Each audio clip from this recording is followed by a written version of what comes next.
back to go to Earth. He's met less than 15 people. He's being denied connection. His physical development is at the perfect place to do it. His heart can't handle our gravity. The Space Between Us stars Asa Butterfield as the first baby born on Mars. As he becomes a teenager, he wants to leave Mars and return to Earth to discover what it means to be human for the very first time. And who better to discuss the very first baby born on Mars than a genuine astronaut? Please welcome Cady Coleman. Cady. Hi, Jeff. Greetings from Las Vegas. How is it out there? The weather is mild here, and it's just a perfect day. Kind of a wild place. I've been there. I don't know if it would be easy for me to feel at home there. And you know there's a Vegas scene in this movie.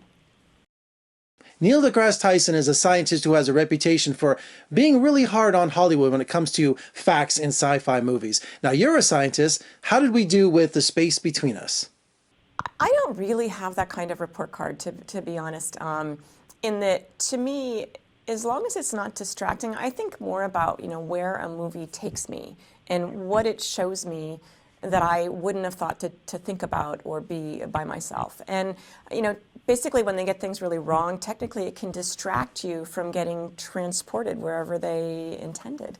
So in this movie, I really loved the fact that it wasn't actually quite about space, partly because they did a good job of, I think, proposing some pretty good solutions for how we would live on Mars. And one of the most important sort of effects or ripples I think that we could get from this movie is that there's a bunch of kids that are going to watch this movie, and they're going to think that it's really normal to live on Mars, and they're going to think that it's really normal for women and minorities to be part of that equation and to be strong and have their ideas accepted and to be that they're people who can get their missions accomplished, whether it's on Earth or another planet. Now, after the success of The Martian, applications for being an astronaut at NASA went from 6,500 to over 18,000. And all of these next generation kids coming up watching these films, especially The Space Between Us, it seems like there's great hope for NASA's future.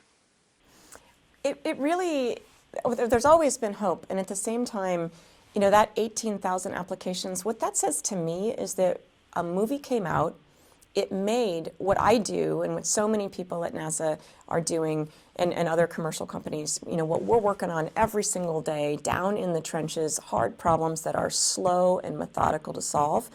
People can't see that, they can't touch it. But a movie like The Martian or like this movie come out and people are going to watch The Space Between Us and they're going to think it's normal to live on Mars. And that means that we can get there. Because they, meaning the younger generation and the older generation, they are the ones that have to find the way. And they can't find the way unless they know where they're going, and this movie shows them. Now, President Bush and President Obama both were very public about their support for NASA and going to Mars. What do you think President Trump will do? Do you think he'll back up NASA? I can't really speak for that. I can only tell you that humans will explore. We always, it's in our DNA, it's in our very makeup. We happen to live here on this planet, but we're always wanting to discover every bit of it. And we always need to understand sort of what our universe, where we fit in our universe. And in this movie, I think they really show you that even though for as long as I can remember, and for me myself, I always thought of the Earth as home, it's not always going to be true. So that's going to happen. People are going to make that happen, no matter what administration is in power. All right, you're a scientist, you're an astronaut. I have to ask you what your favorite science fiction movie is. Ooh. I'm going to say no. I mean, I love the stories. I love the places that all of them bring me. I like that they make you think about what it's like to be an Earthling. And even in this movie, when when Asa or the character is up there and he comes to our Earth and he has to figure out how to talk to a girl and how he trains himself on Mars using some very interesting resources to do that. And so it makes you think about what it's like to be a teenage boy here on Earth. And since I have one, that was pretty interesting to me. All right, Cady, you spent over 180 days in space, over 4,300 hours, but now you're kind of retired. What do you miss about being in space? I do miss it.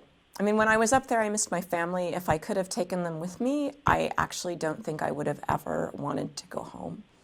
And that's That's just a fact. Maybe eventually. I miss the flying. Not we think about space and floating, but it's flying from space, place to place. And I'm not that graceful here on the ground, and up there, I'm awesome.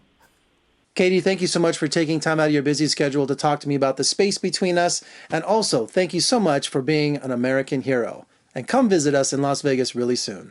Okay. Hey, thanks very much. I will. All right, The Space Between Us with Asa Butterfield, Gary Oldman, and Carla Cucino is now playing in theaters. And for more reviews and interviews, just surf on over to my website at vegasfilmcritic.com. I'm Jeffrey K. Howard in Las Vegas. Thank you so much for joining me. I'll see you next time.